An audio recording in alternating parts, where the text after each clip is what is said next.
In the case of the authoritarian and autocratic states, for example Russia, it's pretty clear what is driving the resistance or the fight against LGBT rights on state level. A country like Russia is still nominally a democracy, so elections still take place. There are also societies where you still have a lot of stereotypical views about homosexuality, especially with the Soviet legacy of homosexuality being criminalized until 1993.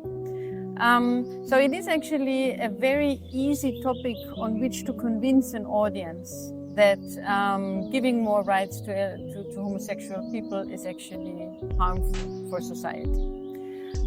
In the absence of a counter discourse, which is illegal in Russia, many people find that convincing. And in a context where you don't have open and free elections, but you still ask people for their opinion on the government, to push that button to say we are actually protecting you against that, unfortunately seems to a certain extent to work.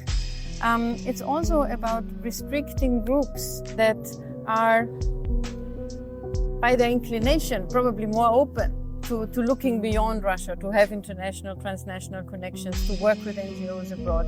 It's very much about restricting groups that have progressive views, that may actually have democratic demands, or probably really surely have democratic demands for equal rights. So it's also part of a whole program of repression of free speech, freedom of assembly.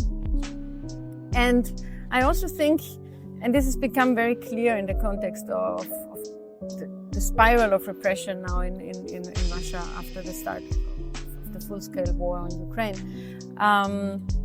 If you really zoom in on one population that becomes extremely vulnerable and fragile, basically you frighten society as a whole. I mean, if you can do that, if you can single out people who become the new scapegoats, dividing society up like that becomes an easy tool.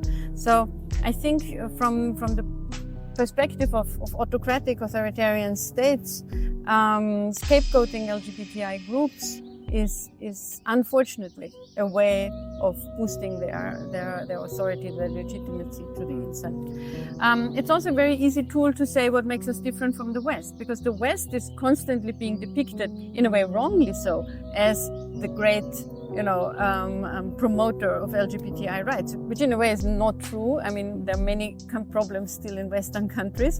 But of course, progress has been made. And that progress is now being accused of being sort of bringing about the end of civilization.